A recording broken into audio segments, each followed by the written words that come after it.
On est lundi, il est 18h, c'est donc l'heure du débrief, bien sûr votre rendez-vous 100% championnat national sur les antennes de FFF TV. Puis pour m'accompagner, comme chaque semaine, monsieur Vincent Magnès, notre consultant. Salut Vincent, ça va? Salut Manu, ça va, impeccable. Impeccable, super. Bon, écoutez, on va y aller justement en live, on vous attend. Réagissez à cette émission via le hashtag national FFF. Au programme, vous allez le voir, tous les buts, toutes les réactions, toutes les analyses aussi également de Vincent concernant cette 24e journée du championnat national qui s'est déroulée notamment le week-end dernier. On aura aussi également un entretien avec le meilleur joueur du mois de février. Je garde et je ménage le suspense bien sûr parce que son identité n'a pas encore été révélée. On fera un focus tout à fait spécial sur l'opposition entre Quevilly-Rouen Métropole demain et l'US Concarneau. Ce sera vif sur les antennes de Canal+ Sport à partir de 19h. Et puis dans les news, on reviendra sur l'exploit du Red Star en Coupe de France qui a fait tomber bien sûr le Racing Club de Lens. On reviendra aussi sur la qualification bien sûr de l'US Boulogne-Cotopale. Mais avant cela, 6 matchs se déroulaient ce samedi, ce vendredi même, en direct en intégralité sur FFF TV. C'est l'heure du tour des stades.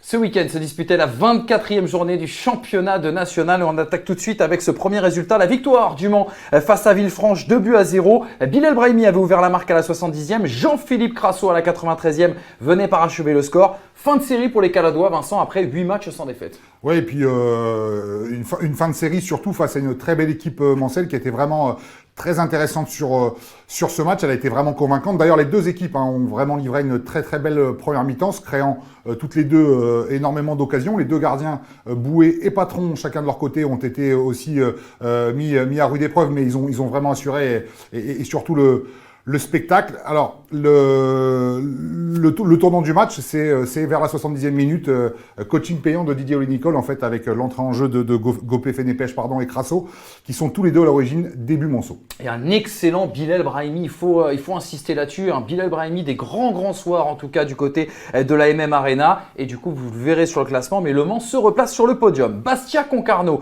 match nul, un but partout. Des Bastiais qui ont encore fait la différence dans les arrêts de jeu. Un coup de pétard signé Sébastien Salamonge. Assignon qui va essayer de jouer loin devant et de mettre ce ballon dans la surface de réparation. C'est fait, Assignon, la tête de Guidi, le ballon qui va revenir sur le but. Oh, quel but extraordinaire de Sébastien Salamonge à la 90e minute de jeu. Sébastien Salamonge qui allume une mèche incroyable et qui vient tromper Vincent Viau. Le bel hommage également pour Julien Le Cardinal, on le sait, qui malheureusement a perdu l'un de ses parents juste avant le début de cette rencontre. Vincent va revenir au match, 3e nul consécutif pour les Bastiais. Boubaya avait ouvert la marque avant cette égalisation de Salamonge. Ouais, alors effectivement, trois matchs nuls d'affilée, c'est une chose, mais ce qu'il faudra surtout retenir, c'est que c'est face à une équipe de Concarneau qui n'avait perdu que 2 fois à l'extérieur cette saison.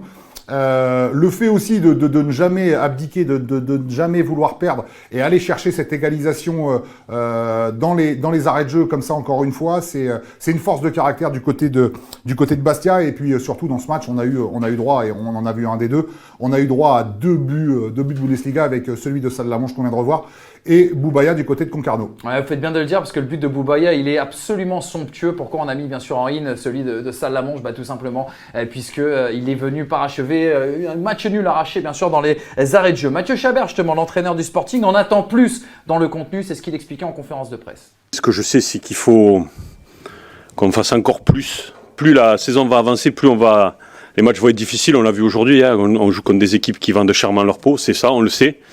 Je pense qu'on a les opportunités sur peut-être pas des occasions franches, mais des situations où des ballons qui traînent devant le but. On avait changé de système, on a essayé quelque chose de nouveau. Il y a eu des choses positives, et puis il y a des choses à corriger, et il faut qu'on se remette tous en question, parce que 3 matchs nuls, c'est pas des mauvais résultats, mais c'est des résultats qui nous ralentissent dans notre avancée. Et quand on s'appelle le Sporting Club de Bastia, on peut pas accepter dans notre position de faire 3 matchs nuls. Donc il faut qu'il y ait une révolte de nous tous. On passe maintenant à la victoire du SO Cholet devant l'US Avranches Mont-Saint-Michel. L'unique buteur du match, c'est Kader Chobi, le buteur maison, sa 8e réalisation cette saison. Mais on a pourtant eu le droit à un très grand Anthony Mandrea dans ses buts, notamment en seconde période. Cohésion de la part de la défense choltaise. Oh, ce ballon, quel arrêt d'Anthony Mandrea! Partenaire avec également expérience sur le côté droit. Le centre, deuxième poteau. Et encore une fois, Vincent, victoire très importante pour le SO Cholet justement dans cette course au podium et dans un mois de mars qui risque d'être décisif. Exactement, et surtout les joueurs de Stéphane Rossi avaient vraiment à cœur de démarrer ce mois de mars, tu l'as dit, par une victoire. Ils ont pris le jeu à leur compte dès le début, ont ouvert le score très rapidement par Nchobi. D'ailleurs, après une longue phase de conservation, où même le gardien Mandrea a touché 2 fois le ballon, c'est même lui qui accélère le jeu sur une transversale sur son latéral gauche, qui en une touche trouve Nchobi qui vient conclure. Alors forcément ce but pris très très rapidement par les Avanchinés les ont certainement assommés. Se sont créés que très peu d'occasions au final pour inquiéter des Choletais, si ce n'est encore une fois, comme on le revoit, Mandrea encore très décisif sur cette fin de match. Un excellent Anthony Mandrea, vous avez bien sûr, vous l'avez dit Vincent, on l'a vu, il a marqué bien sûr encore une fois ce match de son empreinte. Il revient d'ailleurs Anthony Mandrea sur sa performance de vendredi avec énormément d'humilité. Ouais, on est très bien rentré dans le match parce qu'on leur a mis un pressing tout terrain et même en essayant de proposer leur jeu, ils n'ont pas forcément réussi à trop être dangereux pendant les 45 premières minutes. Après oui, en deuxième mi-temps, c'est un petit peu la période où on a un peu plus de mal à rentrer dedans, on va dire. Donc voilà, moi j'essaie d'être décisif au maximum, de pouvoir apporter mon petit grain de sel à l'équipe. Et jusqu'à présent, ça fonctionne. J'espère que ça continuera jusqu'à la fin de la saison. Oui, je pense qu'avec la victoire de vendredi, c'est un bon moyen pour faire une série. C'est le moment. Je pense que c'est le moment si on veut bien recoller et pouvoir viser quelque chose. Donc à nous d'être performants et d'être vraiment le plus constant possible. On évoque désormais le match nul entre le Sporting Club de Lyon et le Stade Briochin. Un but partout, les buteurs c'est Valentin Lavigne, l'ancien Concarnois qui avait ouvert la marque à la demi-heure avant que De Coquet ne vienne égaliser avant la pause. Vincent, est-ce que le Sporting Club de Lyon peut nourrir des regrets au vu du contenu ? Bah oui, clairement, en fait, les hommes de Lebedec pourront toujours regretter les occasions manquées de cette première période. Ils ont été vraiment très entreprenants et alors malheureusement les occasions n'ont pas été transformées. Mais on pourra aussi retenir en fait cette force de caractère. Le fait d'être revenu au score, c'est une force de caractère. Et encore une fois, on aurait vu une équipe de Saint-Brieuc très entreprenante et qui a montré de très très belles choses dans le jeu, comme depuis finalement le début de saison. Et on voit là l'égalisation bien sûr de Coquet qui traînait par là au second poteau. De Coquet qui avait déjà marqué contre Créteil. Le défenseur a donc remis ça pour l'égalisation. Je vais y arriver. On regarde aussi également cette dernière occasion et la transversale touchée par Landry Nomel, qui aura eu quelques occasions dans cette rencontre. Je le disais, Nathan De Coquet, déjà buteur du côté de Créteil. Il a remis ça bien sûr cette semaine. Le défenseur justement qui évoquait un point du match nul mérité selon lui. Au vu du résultat, on va dire le match nul est mérité dans le sens où honnêtement ça aurait pu basculer des deux côtés. C'est-à-dire qu'on a eu des occasions pour marquer, prendre l'avantage. Je pense que notamment en seconde période, quand on revient de la mi-temps. Comme en fin de match, ils ont eu des grosses situations, des grosses occasions. Pour vraiment, si on prend l'ensemble, le contenu du match, le match nul, il est mérité vraiment. Honnêtement, aujourd'hui, c'est toute l'équipe qui est entre guillemets, on va dire, sur une dynamique, on va dire, un peu plus positive. On essaie d'être performant. Après, j'ai la chance aujourd'hui d'être à la fin des actions, de pouvoir marquer. On va dire que c'est une chance parce que à la base, je suis un défenseur. Donc, on va dire que je suis un peu en réussite, mais avant toute chose, je pense que c'est un boulot vraiment très, très collectif. Après, que ce soit moi qui marque, tant mieux. Et j'aimerais vous dire que ce soit moi ou un autre, franchement, ça me ferait autant plaisir. Et si on pouvait avoir des résultats positifs à la fin, je serais encore plus heureux. On passe désormais au match suivant, bien sûr, entre Bourg-en-Bresse-Perona et le FC Bastia Bordeaux. Ousseynou Ndiaye, en marquant à la 47e minute de jeu, a permis aux Burgiens d'enchaîner avec une deuxième victoire consécutive et aussi un deuxième clean sheet consécutif, Vincent. Ouais, en fait, je pense, Manu, que sur ce match, tu auras quasiment tout dit parce qu'il n'y a vraiment pas grand-chose à dire, si ce n'est que la seule occasion du match, en fait, elle a complètement scellé le score final. Alors, effectivement, tu l'as dit aussi, cette deuxième victoire leur permet de sortir de la zone rouge. Et puis, dire aussi que finalement, cette défaite de Bastia Borgo montre que cette équipe est beaucoup moins séduisante depuis 2 ou 3 semaines et qu'elle aura très peu de temps pour récupérer parce que demain elle aura un match très très important à Boulogne, considéré comme aussi un match peut-être de la peur. On voit aussi également l'expulsion de Geoffrey Karchi, bien sûr, du côté de Bourg-en-Bresse-Perona qui a fini le match à 10 contre 11. Contrôle orienté, demi-volée, ce but d'Ousseynou Ndiaye méritait bien sûr qu'on les revoie avec les commentaires de Julien Verret. Réussi à mettre le ballon vers la surface, c'est repoussé mais récupéré par les Bressans avec Ousseynou Ndiaye, la frappe d'Ousseynou Ndiaye, le but! Oh, le but d'Ousseynou réveil, l'ouverture du score pour Bourg-en-Bresse après 4 minutes seulement dans cette partie. On termine avec le dernier match de cette 24e journée. Je vous rappelle qu'il n'y avait que 6 rencontres du fait notamment de 3 reports. On y reviendra dans quelques instants. On y était, ça tombe bien, du côté du stade Robert Diochon où QRM accueillait l'US Créteil-Lusitanos. Un match très équilibré qui s'est joué sur un détail, l'erreur de Romain Cagnon qui a profité à Andrew Young. QRM moins convaincant sur le contenu mais vainqueur au final. Ouais, vainqueur au final. Alors après, c'est vrai qu'en discutant avec Bruno Reles à la fin du match, on était d'accord aussi pour dire que c'était compliqué, et pour les deux équipes, hein, c'était compliqué de mettre de l'intensité, de la vitesse dans le jeu avec une pelouse aussi sèche. Pourtant, les deux équipes ont bien essayé de proposer, hein, ont tenté de se mettre en situation de marquer, mais des joueurs comme Haddad n'a pas pu se mettre forcément en valeur. Encore une fois, avec cette pelouse assez sèche qui colle aux pieds. Mais au final, ce but d'Andrew Young, tu l'as dit, avec une erreur malheureusement du gardien cristolien Cagnon. Certains diront que c'est de la chance, certains diront que c'est un cadeau. Moi, je dirais que c'est un grand attaquant et qu'il est allé la chercher derrière. Eh ben justement, on va en parler. On va déjà revenir sur le but, puisqu'Andrew Young, vous l'avez dit, a marqué son 18e but cette saison. Pas le plus beau de sa saison, pas le plus beau non plus de cette 24e journée. Mais on lui a demandé justement un petit décryptage après le match, histoire qu'on comprenne mieux ce qui s'est passé. Un coup de magie, je sais pas, un coup de chance, ouais. Mais ouais, en fait, donc c'est Gustavo qui me fait une passe dans l'intervalle. Et elle est un petit peu longue, donc le gardien il sort et moi, enfin, je me protège un peu, donc je pense qu'il va dégager. Et il rate son dégagement, donc j'entends Otman qui me crie dessus pour que je cours un peu et je vois qu'elle va rebondir sur le poteau en fait. Donc j'attends un petit peu et je tacle et après je marque. Je sais pas comment, mais je marque. J'ai une petite gêne à la cuisse en fait, donc surtout en première mi-temps, les 10 premières minutes ça allait, après la gêne elle a augmenté un petit peu. Donc physiquement c'était un peu difficile parce que je pouvais pas sprinter, je pouvais pas faire ce que je faisais d'habitude. Même dans les duels et tout, j'étais pas à fond quoi on va dire. Mais voilà, j'ai su saisir l'opportunité sur le but, c'est tout. Andrew Cadabra, le magicien bien sûr de QRM qui poursuit une saison incroyable malgré une gêne à la cuisse, il nous en parlait. Ne parlait d'ailleurs pas de réussite à son entraîneur Bruno Herles qui souligne la performance collective de son équipe. La réussite, on dit la réussite de champion, comme j'ai dit, la réussite on la provoque. La réussite elle vient pas toute seule. On est allé la provoquer, on aurait pu la provoquer un peu plus avec un penalty à aller chercher. Il faut justement maintenir tout ce qu'on ne voit pas, parce qu'on voit le but. Voilà, vous, c'est vrai que vous allez retenir le but, la réussite. Moi, je vois tout ce qu'il y a derrière. Je vois tout ce qu'on a fait défensivement, je regarde mon gardien sur les coups de pied arrêtés, je regarde ma défense centrale qui a été très bonne, je regarde, vous aviez un adversaire qui était offensivement très armé ce soir, Sangaré, Mokhtar, Chergui, Sawadogo, ça va super vite et pourtant on les a très peu vus. Donc la réussite, c'est pas simplement le but marqué, la réussite c'est tout ce travail collectif et défensif, toutes ces courses de tous ces gamins qui sont en train de se faire masser là parce que dans 4 jours on est à nouveau ici et qui ont beaucoup donné. Donc la réussite, on l'a provoquée de cette manière.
Connu. Anthony Robic est notre invité aujourd'hui. Bonjour Anthony, comment vas-tu? On t'imagine forcément déçu de la série en cours du Sporting Club de Bastia. On t'imagine surtout très heureux d'avoir été élu meilleur joueur du mois dernier. Alors déjà, merci, ça va très bien. Sinon, écoute, oui, un peu déçu comptablement parlant, on va dire, de ces 3 derniers matchs parce qu'on prend que 3 points. Après, on garde quand même une série positive de 8 matchs sans défaite. Donc, on va pas non plus se plaindre. Et sinon, très, très, très ravi, très fier d'avoir appris que j'étais joueur du mois. Voilà. Je remercie tous ceux qui ont voté pour moi et félicitations aux 2 autres candidats qui étaient en lice. Avant ce titre de meilleur joueur du mois de février, forcément, il y a une longue et riche carrière, je le disais tout à l'heure. On va revenir un petit peu sur tes débuts. Des débuts du côté de Martigues en jeune, puis le centre de formation du côté de Toulouse. Tu seras d'ailleurs le héros d'une finale de Gambardella gagnée contre l'Olympique Lyonnais, notamment avec Benzema et Ben Arfa à l'époque. Malgré ce titre, tu es un des rares Toulousains, un des rares pitchouns à signer professionnel dans la foulée. On a l'impression que c'était quelque part une autre époque, une époque où il y avait aussi beaucoup moins de contrats professionnels qu'aujourd'hui. J'ai l'impression que s'il y avait beaucoup plus d'exigences et que signer un premier contrat pro, c'était un peu plus compliqué. Après, on m'a toujours dit de la bouche des plus anciens, le plus dur c'était de rester. Et c'est pas faux parce qu'on le voit aussi dans la mienne de carrière qui a des hauts, des bas et ça peut vite être compliqué. Voilà, les remises en question sont perpétuelles. Et c'est vrai que je suis quand même fier et content d'avoir vécu à cette époque-là parce qu'il fallait aller le chercher, il fallait bosser et on savait encore plus qu'aujourd'hui l'importance de signer pro. Et à Toulouse, tu joues pas en Ligue 1, donc tu décides de partir à Tours en National avec Giroud et Koscielny, et puis même en National 2, mais ça t'a offert surtout une seconde chance, pardon. Ouais, c'est un peu ça. Ma carrière, elle a mis un peu de temps à partir. C'est vrai que j'ai pas eu la chance de débuter en Ligue 1 sous les ordres d'Eli Bopp. Après, même si ça me laisse un petit goût amer, je peux pas trop y en vouloir parce que on tournait super bien à cette époque-là. On finit 3e de Ligue 1. Donc voilà, l'équipe n'a pas trop changé et ça peut se comprendre. Après, derrière, voilà, je lâche pas. Je signe à Tours qui venait de descendre en National et on fait une super saison, on remonte en Ligue 2, on a failli monter en Ligue 1, on a fini 5e en Ligue 2 avec un super groupe dont les 2 joueurs que tu viens d'évoquer. Et c'est vrai que derrière ça, comme je te le disais auparavant, un peu galéré, rester pas mal de temps sans club. C'est vrai que tu n'as plus trop le téléphone qui sonne c'est dur parce que j'étais jeune. Et je me suis dit, justement, vu que je suis jeune, j'aurai certainement une seconde chance, si je lâche pas. Et c'est ce que j'ai fait, j'y ai cru. Voilà, j'ai eu les proches qui ont été là pour moi dans ces moments-là aussi, parce que les moments où ça se passe bien, c'est plus facile, mais c'est vrai que dans ces moments-là, tu as besoin de ton entourage et ils ont été présents et je leur en remercie parce que c'est aussi grâce à eux que j'ai pu ensuite partir à Romorantin en CFA. Ça ne me faisait pas peur d'y retourner. Voilà, c'est un niveau que je connaissais et il y en a qui craignent un petit peu de jouer à des niveaux un peu plus bas parce qu'ils savent pas comment ça va se passer pour eux. Mais moi, voilà, je savais que je pouvais y arriver et je suis content de l'avoir fait. Voilà, ça a été un tremplin. Et puis derrière, voilà, Vannes, où ça s'est très bien passé, où j'ai pu confirmer au niveau national, puis ensuite Ligue 2 et Ligue 1 avec Nancy. Justement, tu viens d'y faire allusion et on va parler tout de suite d'un club qui a été quand même très important dans ta carrière, c'est le Stade Lavallois. Tu as connu 2 passages, ils t'ont donné ta chance en Ligue 2 quand d'autres clubs ne l'avaient pas fait par le passé. Tu as franchi un cap aussi à ce Stade Lavallois et puis il y a ce lien avec les supporters, bien sûr. La Mayenne, presque une étape importante, on peut dire, pour le sudiste que tu es. Ouais, carrément. Ça a été un des plus gros passages de ma carrière avec Nancy. Et c'est vrai que voilà, je me suis très bien senti très vite. Les gens me l'ont montré aussi. Et c'est vrai que sans trop savoir comment l'expliquer, voilà, la Mayenne et moi, ça restera la Mayenne et moi. Et voilà, j'oublierai pas ce club. les gens qui m'ont fait confiance et qui m'ont donné leur amour autour du club aussi. Donc c'est vrai que j'ai pu y jouer en Ligue 2, j'y suis revenu en National. Voilà, j'ai toujours été moi, j'ai toujours mouillé le maillot et je pense que c'est ça que les gens ont aimé. En tout cas, je leur en remercie parce que c'est aussi grâce à eux que j'ai pu m'épanouir là-bas. Tes performances justement lors de ton premier passage à Laval vont te permettre d'aller à Nancy où tu vas connaître un titre de champion de Ligue 2, où tu vas surtout découvrir la Ligue 1. Ça sera d'ailleurs ta seule saison en Ligue 1. Quand tu es revenu à Laval, on se disait que tu y resterais sans doute jusqu'à la fin de ta carrière. Finalement, cet été, l'énorme surprise surtout, eh bien, ça a été de te voir quitter les Tangos pour rejoindre Bastia. Raconte-nous s'il te plaît ce qui s'est passé. C'est bon, t'es prêt, t'as une demi-heure, 3/4 d'heure. Non, je déconne. Écoute, à la base, c'est vrai que c'était pas prévu que je quitte le Stade Lavallois. Voilà, je m'y sentais bien, ma famille s'y sentait bien, et puis ça se passait plutôt bien pour moi. Mais au final, une erreur dans mon contrat qui m'a interpellé suite à plusieurs autres erreurs avec d'autres joueurs, et je leur en ai fait part. Et ça a surpris du monde. Mais tu sais, quand tu es joueur de foot et que ça se passe bien, on est toujours étonné, surpris et on ne comprend pas. Et quand ça se passe moins bien, on n'hésite pas non plus à tourner la page avec toi ou à te dire, tu vois, il n'y a plus de contrat. Donc au final, moi, je me suis senti un peu, en tout cas, j'ai été déçu. J'ai été déçu parce que c'est un club, comme on l'a évoqué juste avant, qui me tenait énormément à cœur et voilà, je resterai pas insensible, en tout cas par rapport à ma carrière et ce qui s'est passé.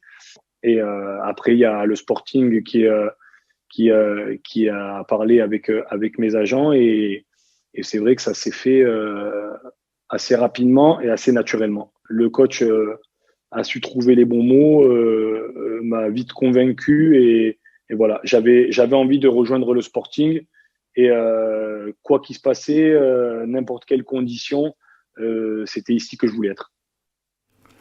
Alors, tu parlais justement de choix du cœur. Alors au Sporting, tu as découvert un club avec une très grosse histoire, un très gros public, un vestiaire avec beaucoup de caractère et de très très fortes personnalités. Forcément, toi qui as cette mentalité un peu aussi de ne rien lâcher, tu as tout pour t'épanouir là-bas. Complètement. D'ailleurs, c'est exactement les mots que m'avait dit Stéphane Trévisan, mon agent. Il trouvait qu'en fait, ça collait parfaitement à mon caractère, ma mentalité. Je suis aussi un gars du Sud, même si j'ai pas beaucoup joué. Et c'est vrai que ça a beaucoup fait au fait que je les rejoigne. Mais voilà, en plus de ça, je connaissais le club, l'histoire du club. Il n'y a pas grand-chose à rajouter par rapport à ça. Et j'ai été très bien accueilli. J'ai pas été déçu, au contraire. Et c'est vrai que ça s'est fait aussi naturellement dans mon intégration et ensuite les performances qu'on a eues. Mathieu Chabert, en fait, a eu l'idée aussi de te repositionner en pointe cette saison. Alors, comment il a eu cette idée ? On en a parlé rapidement. Moi, j'ai dit que j'avais déjà évolué devant, mais plus avec un deuxième attaquant. Mais qu'après, ça me posait aucun problème. Que si je prenais autant de plaisir, qu'il fallait qu'on fonce. Et c'est vrai que par rapport à ça, dès mon premier match, si je me souviens bien, c'est contre Cholet à la pointe. Un seul attaquant, je savais pas trop comment ça allait se passer, mais les gars, ils m'ont vite. En tout cas, ils ont vite joué avec mes qualités et ça s'est ressenti sur le match. Voilà. Tout le monde m'a montré leur confiance. Dans les ballons que je recevais, je pouvais en tout cas m'épanouir et montrer que je pouvais apporter au groupe. Et c'est vrai que je m'y sens très bien. Alors, je ne sais pas s'il faut y voir un lien avec justement ce repositionnement dans l'axe, comme t'en parlais bien sûr Vincent. Mais en termes de stats, en tout cas sur cette saison, ça peut être la plus prolifique de ta carrière. Comment t'expliques justement qu'à 35 ans, tu vives peut-être la meilleure saison de ta carrière ? Écoute, déjà, je pense que l'hygiène de vie, c'est important. Voilà, je triche pas, donc je sais ce que je veux et je fais tout pour que ça se passe dans les meilleures conditions possibles. Et après, ben voilà, je m'épanouis, je me sens bien, le cadre de vie, même pour l'ensemble de ma famille, voilà, c'est important aussi de savoir qu'ils se sentent bien ici et qu'ils prennent du plaisir aussi à y être, à me voir comme ça. Et voilà, je pense que c'est un tout. Voilà, il faut beaucoup de paramètres pour se sentir bien, pour être performant. Et quand dans ta vie de tous les jours, quand à l'entraînement tu bosses et que physiquement ça va, ben, je pense que l'âge, il n'y a pas d'âge. Donc voilà, je me fixe aucune limite. Tant que je serai bien et que je pourrai apporter, eh ben je le ferai, je donnerai tout comme je l'ai toujours fait.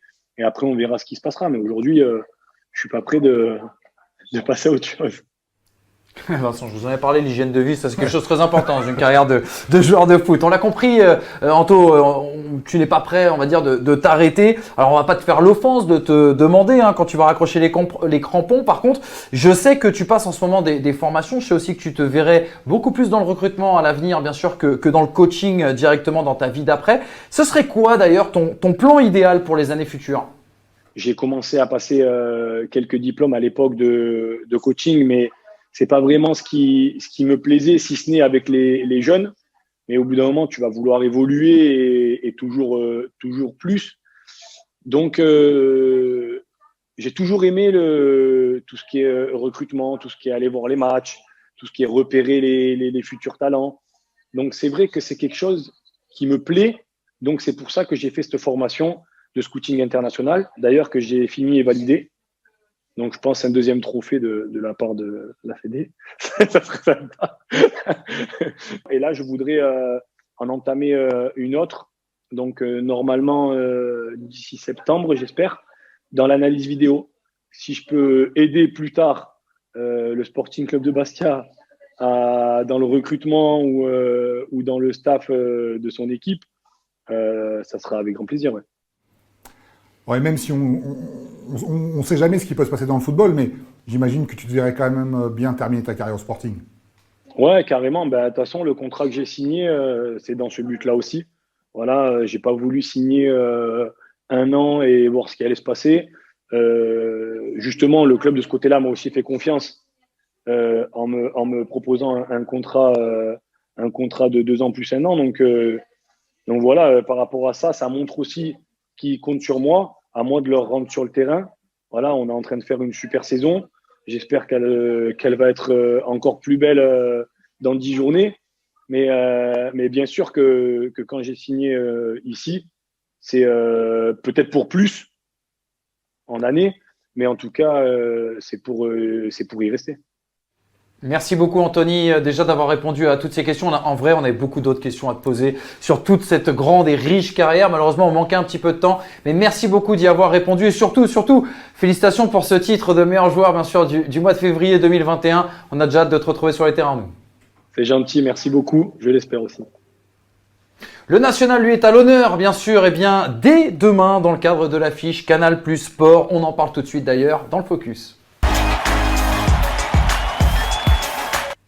QRM Concarneau, c'est un match en retard de la 22e journée du championnat national à suivre en direct et en intégralité sur Canal+ Sport demain à partir de 19h. Vincent va d'abord commencer par évoquer les deux dynamiques de ces deux équipes avec notamment le face-à-face. Vous dire que QRM a connu seulement 2 fois la défaite en 2021 à Bastia puis à domicile contre Villefranche. Dynamique quand même très positive avec 12 points pris sur les 5 derniers matchs. 14 victoires, c'est le plus grand nombre de victoires pour une équipe cette saison en championnat national. Deuxième attaque, deuxième défense, deuxième bilan à domicile, mais tout ceci pourrait bouger en cas de victoire demain. En face, l'US Concarneau est invaincu depuis 5 matchs, mais avec 4 matchs nuls et une seule victoire. Une assise défensive quand même retrouvée, avec seulement 2 buts encaissés sur les 5 dernières rencontres. Une équipe qui marche à l'extérieur avec seulement 2 défaites hors de ses bases et 18 points engrangés. Vincent, on est aussi rentré dans le sprint final de cette saison 2020-2021. L'enjeu pour QRM, ça sera de reprendre la tête et pour Concarneau, bien sûr, de s'accrocher justement à la lutte pour le podium et notamment à la 3e place. Ouais, exactement. Tu l'as dit, il y a eu une série très positive en termes de points pour QRM. Alors, c'est vrai qu'avec l'enchaînement de tous ces matchs, le contenu, il est peut-être un tout petit peu plus poussif, qu'en début de saison. Mais il faudra rappeler aussi que à l'image d'Androuillon, certains cadres ne sont pas à 100% physiquement. Et puis, la récupération aussi, elle sera aussi le mot d'ordre pour Concarneau qui a livré un gros match contre Bastia, ont beaucoup défendu. Ça peut laisser des traces. Et demain, après un voyage de près de 4000 km en 5 jours, attention quand même à s'étonner parce que Stéphane Lémignan, lui, il a l'expérience déjà d'une montée en Ligue 2. Et dans son 4-4-2 un peu à la lorientaise, quand elle est en forme, cette équipe, elle est aussi capable de battre n'importe qui. Exactement. On revoit bien sûr les images pendant ce temps-là, bien sûr, du match aller qui s'était notamment soldé par un match nul, un but partout entre ces deux équipes. On va forcément aussi également aborder le match dans le match, le duel qui va nous intéresser dans le cadre de cette rencontre. Le match dans le match, duel direct cette fois-ci, pas duel à distance. J'ai choisi un tonnier, vous avez choisi vous, Vincent, un Quevillet. Quel joueur allez-vous défendre aujourd'hui? Eh ben, Othman Dadoun, évidemment, tu l'as dit Manu, vendredi à plusieurs reprises. L'association qui forme avec Andrew Young, tu les as appelés un peu comme l'association Michael Jordan et Scottie Pippen, parce que c'est vrai que Dadoun, il travaille énormément pour son avant-centre et plus largement, en tout cas pour son équipe. C'est un maillon essentiel du jeu offensif et défensif de son équipe. Il fait énormément d'efforts avec les récents pépins de physique de Young. Il s'est mué depuis le début de l'année 2021 en leader de l'attaque. C'est lui qui offre surtout les 3 points à 7, comme à Bourg-en-Bresse. Alors, et au-delà du joueur que l'on a découvert il y a quelques années à Chambly, Othman Dadoun, c'est surtout une belle histoire. C'est un garçon qui n'a pas fait de centre de formation, qui a travaillé dans la maintenance d'ascenseurs. Il a bossé dans l'entreprise de maçonnerie de son oncle, où il travaillait encore il y a 4 ans. Ses parents n'étaient pas du tout, pas au courant, mais en tout cas, ils n'avaient pas forcément l'envie qu'il fasse une carrière dans le foot. Mais en s'accrochant, et grâce à Bourgoin-Jailleux, il s'est fait remarquer en N3, il n'a rien lâché. Et puis, peut-être qu'en cas de montée, ça se profile bien. En fin de saison, ça pourrait être un beau joueur de Ligue 2. Exactement, Othman Dadoun dans l'ombre d'Androuillon, mais quel personnage important, bien sûr, au sein de ce Quevilly, Rouen Métropole. Bon choix Vincent, mais vous allez voir, j'ai fait un bon choix aussi. Moi je vais évoquer le tonnier Peter Rouanet. Quelle révélation du côté de l'US Concarneau. L'une des révélations cette saison avec Hassen Ben Ali, mais Hassen Ben Ali sera suspendu lui demain. Alors ce qui est intéressant dans son profil, c'est le fait qu'il ait été formé du côté du FC Lorient. Et vous l'avez dit, on sait clairement que Stéphane Lemignan et son 4K2 ont une philosophie très proche de cette école. Peter Rouanet n'est pas arrivé en terrain inconnu, mieux il a retrouvé la pratique d'un football qu'il aime. On rappellera d'ailleurs qu'à Lorient, il a été international U18 et U19 avec l'équipe de France, champion de France aussi également U17. Et puis si l'USC a une belle assise défensive cette saison, c'est aussi grâce à sa complémentarité avec Guillaume Janez, grâce à la constance aussi de Peter Rouanet, impressionnant d'aisance dans un collectif déjà bien huilé. C'est un défenseur très complet avec une belle vitesse de pointe, appliqué à la relance, dur dans les duels. Et s'il est quasiment irréprochable, on va dire défensivement, il a déjà beaucoup apporté d'un point de vue offensif avec 4 buts marqués. Attention, sur coup de pied arrêté, il sera à surveiller comme l'huile sur le feu. Notre ami Peter Rouanet, 4 buts marqués à chaque fois, systématiquement quasiment sur corner depuis le début de la saison. Ça, c'est impressionnant et c'est vraiment l'une des très très grosses révélations de cette saison. On aura une réponse sur ce duel demain dès 19h sur Canal Plus Sport, QRM Concarneau qui passera bien sûr en direct. Et nous, on passe tout de suite aux news pour évoquer la Coupe de France surtout. 3 clubs de National étaient justement qualifiés pour les 16e de finale de la Coupe de France qui se débutait ce week-end et qui marquait surtout la réunion entre les deux tableaux, professionnels et amateurs. Et vous allez le voir, si Annecy a été sorti au tir au but par ses voisins de Remilly-Vallière, pensionnaire de National 2, le Red Star lui s'est offert une Ligue 1, à savoir Lens. Mais on attaque tout de suite par l'US Boulogne-Cotopale qui jouait vendredi contre l'AS Beauvais. Victoire de but à 0, les buteurs Oussama Abdeljelil et Junior Senneville, Vincent. Ouais, une grosse bouffée d'air frais pour les Boulonnais en situation très très délicate en championnat, qui devait faire sans Laurent Guyot puisqu'il a été testé positif à la Covid. Sur le match, en fait, les Boulonnais n'ont pas tremblé, ils ont laissé aucune chance à leur adversaire qui n'a pas eu véritablement d'occasion. Alors le score aurait même pu être plus lourd si l'USBCO s'était montré un peu plus efficace. Pour la petite histoire, on rappellera qu'en 2015, ces Boulonnais, enfin les Boulonnais en tout cas, et qui étaient déjà entraînés par Laurent Guyot, avaient connu un quart de finale contre Saint-Etienne. Exactement, un quart de finale contre Saint-Etienne. Ils ne sont plus qu'à un match en tout cas, d'égaler cette meilleure performance. Et là, nous, on revoit le deuxième but marqué bien par Junior Senneville, comme un symbole, bien sûr, de l'US Boulogne-Cotopale. L'autre exploit de ce week-end de Coupe de France, là, on peut vraiment parler d'exploit parce que le Red Star a battu le Racing Club de Lens. C'est la grosse performance, bien sûr, de ce week-end. Tiens, on va regarder quelques petites images avec les supporters odoniens privés de stade qui s'étaient déplacés devant Bauer pour accueillir leurs joueurs et faire monter la pression. Des images incroyables et presque réconfortantes en pleine période de couvre-feu. Ça, c'était avant d'aller chercher une victoire au forceps derrière, Vincent, face à un pensionnaire de Ligue 1, le Racing Club de Lens. Ouais, et puis je trouve aussi qu'en fait la gestion de Vincent Bordeaux et son staff, elle a été admirable en fait sur cette Coupe de France, sur cette victoire-là. Il a dû composer avec une trentaine de joueurs et il a réussi à concerner surtout tout ce groupe de 30 joueurs avec cette Coupe de France, alors que faut savoir que l'objectif majeur du club cette saison, c'est quand même la montée en Ligue 2. Et puis un coaching gagnant aussi avec l'entrée, puisque Diego Michel, en fait, il égalisait sur le 2 à 2. Et puis il n'est pas forcément titulaire en championnat, donc c'était bien vu de la part de Vincent Bordeaux. Hein. Et il a déjà connu, Vincent Bordeaux, un parcours en Coupe de France avec l'entente. Alors pas étonnant qu'il ait su insuffler justement toute cette fougue et cette mentalité de gagnant. Et vous parliez de Diego Michel, entrée en cours de jeu, de Zavana aussi également, aussi, le héros du jeu. Oui. Tiens, on va revoir le but justement de Diego Michel quelques secondes après son entrée en jeu. Vous allez voir avec cette frappe à l'entrée de la surface de réparation qui va tromper tout le monde avec un petit peu de réussite, mais il en faut bien sûr dans ce genre de cas. Et vous allez voir le but derrière, celui de Zavana. Zavana qui est le 10e buteur du Red Star dans cette édition 2020-2021 de la Coupe de France. Preuve aussi de ce que vous avanciez sur le fait que tout le monde est concerné au Red Star par cette Coupe de France. Zavana, buteur héroïque, lui aussi rentré un petit peu plus tôt, bien sûr, en cours de jeu. Un résultat surtout qui a rappelé que le Red Star est un club à part, également avec une ambiance à part, une identité à part. Regardez d'ailleurs ces scènes de joie, c'était dans le vestiaire, des scènes dont on ne se lasse toujours pas, même si on est lundi soir.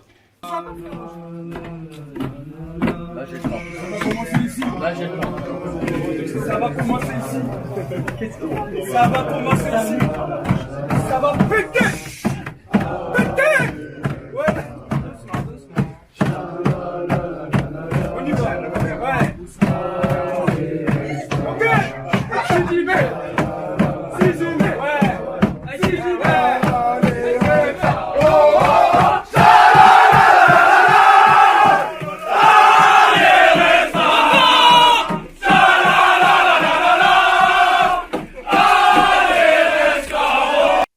C'est très sympa, bien sûr, des images, je vous le disais, dont on ne se tasse pas. Et c'est d'ailleurs sur ces images de joie qu'on va refermer cette nouvelle édition, la 7e du débrief. On se retrouve d'ailleurs lundi prochain pour une nouvelle émission. D'ici là, on se quitte avec les zappings des meilleurs moments dans les coulisses de vos clubs préférés. Prenez soin de vous. Il y a du national demain mardi, il y a du national le week-end prochain. Bref, on va se régaler sur FFF TV. Merci Vincent. Merci Manu. Et voilà.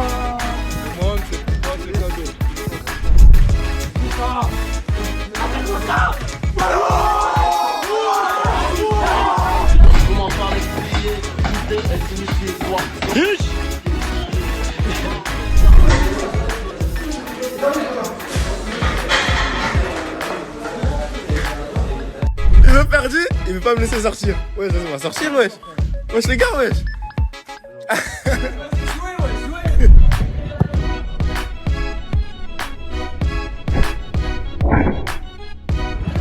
Allez les gars,